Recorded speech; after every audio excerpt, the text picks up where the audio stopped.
In earlier examples, we've been factoring polynomial functions that were mostly cubic using our synthetic division. Here we're going to work on a polynomial of degree 4. And the difference is that after using our integral zero theorem to identify the zeros, and then using that to determine our factors with the factor theorem, and then using the synthetic division to take out one of those factors, we'll still have one factor that is a binomial, and then the other that is of degree 3. So we won't be able to factor that with math 10 or 20 strategies, and we'll have to repeat another step of synthetic division. So that sounds like a lot. Let's dive right in and see how this goes. So we're given the polynomial function p of x equals 3x to the 4 minus 2x cubed minus 21x squared plus 32x minus 12. And I always like to take that extra minute to really read through and make sure that every term is of descending degree. So 4, 3, 2, 1, and 0 for the exponents on x. Let's start by finding our potential zeros, all the factors of negative 12. So here we have many to choose from. We'll go ahead and use our graphing calculator in the table of values and find an appropriate number.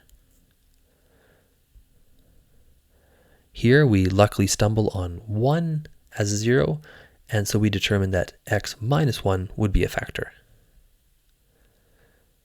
In our synthetic division, we'll write the coefficients and we'll write the 0 of the divisor.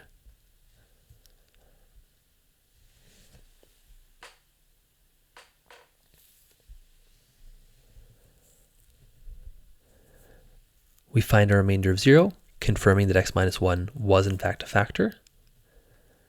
And what remains is a cubic. Remember, left of the remainder is the constant term. Left of that, you have the x.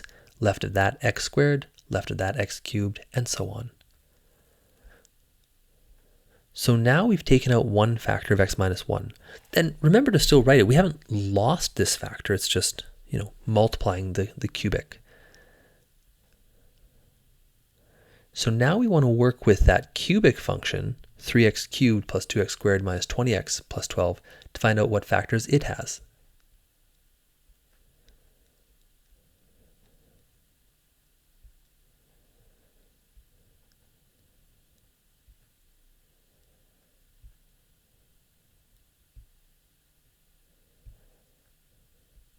Here, plus 1 and minus 1 do not end up being zeros, but 2 is a 0, so x minus 2 is a factor. We're not going to factor x minus 2 out of the original quartic, or 4th degree polynomial. We're going to divide it out of that cubic factor. So in our synthetic division, we will use the coefficients of the cubic tetranomial.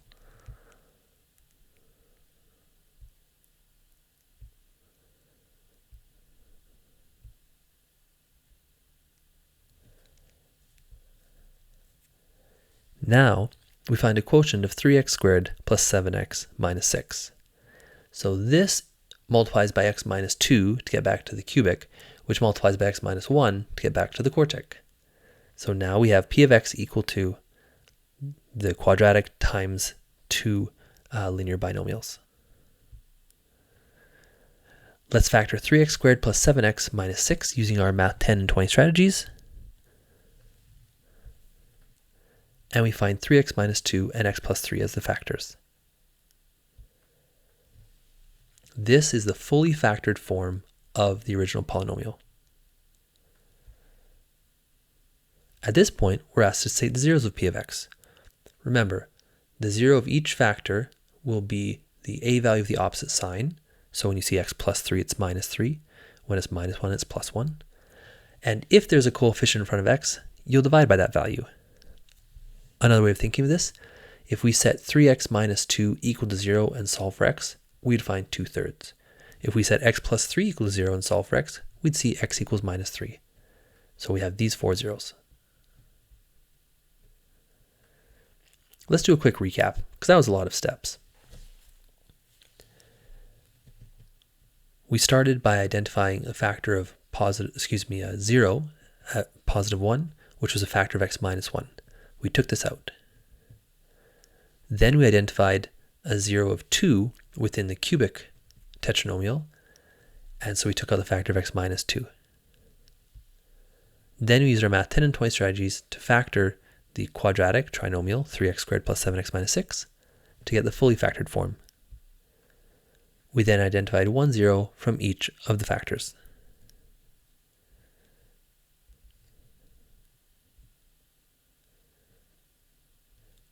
If we graph this in our calculator, the original polynomial that is, we would be able to determine these 4 x-intercepts. And that would confirm that we had both factored properly and that we had found the correct zeros.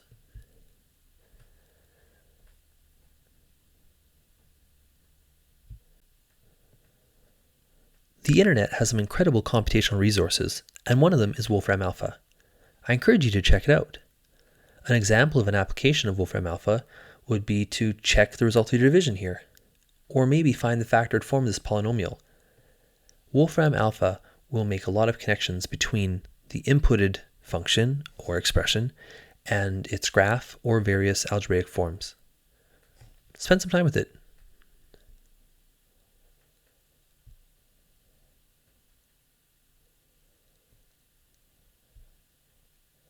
Another excellent online resource is Desmos. Desmos has some really great graphing software that's very user-friendly. Here we see how a quick input of the given polynomial could allow us to identify the x-intercepts, which of course correspond to the factors. I'm sure that you can see how minus 3 corresponds to x plus 3, and could probably guess that 0.6 repeating is the fraction of 2/3. It's very easy to drag and zoom this, which is a lot nicer than your graphing calculator where you have to adjust the windows. So many people actually prefer to use this for their day-to-day calculations and graphing. Again, check it out.